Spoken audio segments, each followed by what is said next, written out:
Let's talk about the viewport menus inside Cinema 4D. Here you can see the view of perspective. Here we can see some menus over here is all regard to the viewports. Let me explain about the view menu over here, but first let me create a small setup of the object to explain about this view menu. I go here in my basic primitives option. I click over here and I create a cube. I move this cube little far from my center point or center of this grid. Then I go over here again and I click on this torus. I just drag this torus from the center, and then after I click a sphere over here and drag it in different axes. Okay. Inside view menu, the first option is called undo view, but it's not active right now because we are using a very basic or default viewport angle. So I just modify this angle by using our shortcut key Alt left click for rotation, middle mouse roll for zoom in zoom out, and Alt and middle click for panning. Now to reset that, or I just want to undo this movement viewport angles, so I go inside a view. I say undo view. See, step by step I'm going back to see my default view. Fine. And to reset that, I just go to frame default and I can see it's directly jump back to my startup viewport angle like this. Sometime by accident we zoom it in and we can't see the all object, or we can't see particular objects. I want to frame them all object in one viewport. That time I can go inside view and say frame all. When I click on this frame all, I can see my entire object in one view. This adjusts our viewport angle according to our object spread. Let's talk about the camera menu. When I click on this camera menu, you can see we got some navigation option over here, a camera option over here, and some views over here like a perspective view. I can click on this parallel option to see my object in parallel view.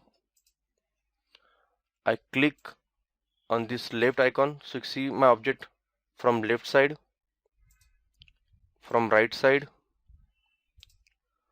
from front, from back, from top, and from bottom. Cinema 4D provide different type of angles over here. You can click on these different type of angles like a bird view. You can see now the object from a bird view. These different type of angles over there, camera angles over there. Military, something like this. Frog, see, something like this. Low depth of field. You can adjust the camera angles as you just go jump back to a perspective view like this. If I want to zoom on particular object, so just select that object and go inside view and click on this option called frame selected object. When I click on this object, now I can see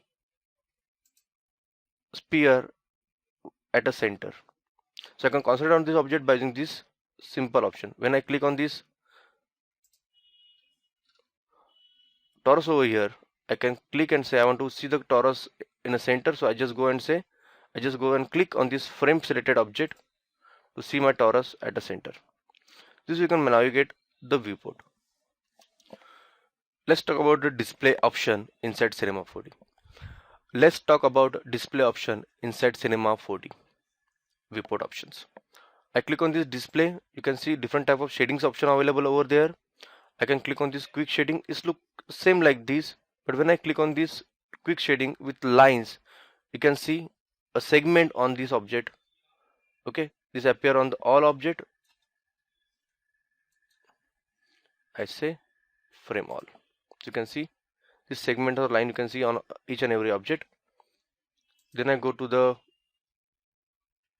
back or default again, quick shading. This you can see the shadings over here.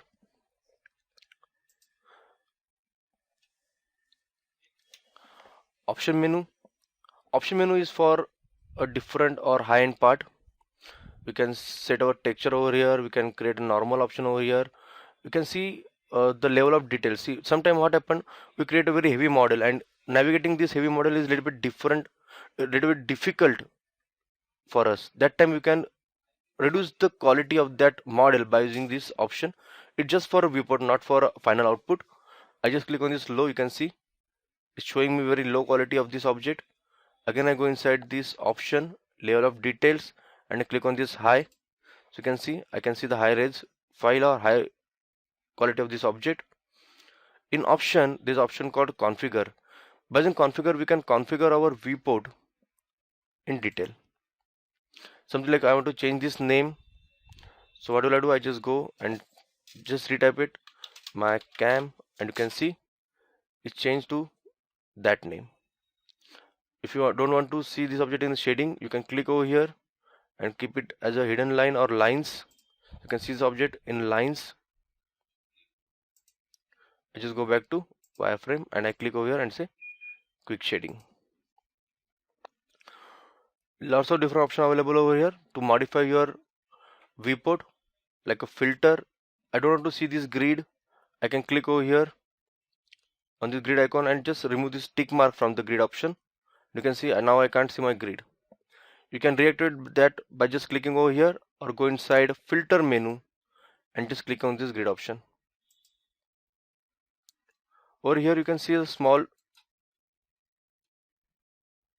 dotted line over here. Over here you can see a small red line over here. It's called horizon. I can hide that by using this small click, and I can reactivate that by using this small click again. This you can modify the filters by using a viewport menus. Views, you can modify views, like you can adjust some title.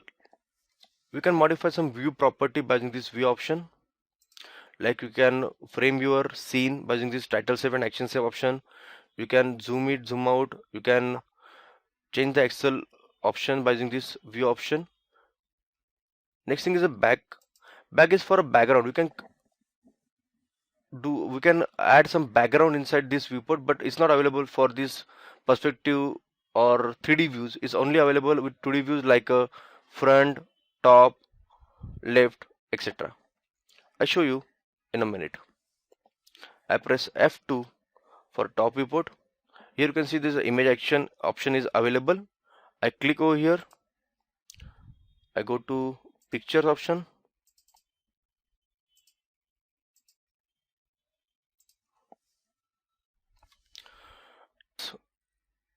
Back option. I click on this back. Back option is not available with any perspective or 3D view. Is only available with a 2D view like a top, front, left, right, etc. So I press F2 to jump to my top view. See, whenever I in this top view, I can see the image menu is activated over here. I click over here to navigate or to search any background or any background picture for this viewport. I go to the picture option over here. You can see there's one small photograph is there or image is there. I can click and open that. Now you can see it's become my background. So I use this for a reference to create artwork in 3D. Sometimes we draw some shapes, we draw some character, and we keep that as a background and then trace inside Cinema 4D to create that character in 3D. You can scale this background by using this X and Y. You can change the transparency setting of this like this. There are different type of mode. Nearest, okay, is for zoom in, zoom out. I keep it linear. That is good for this kind of files. This way you can change the background of any viewport. This way you can change background of any 2D viewport inside Cinema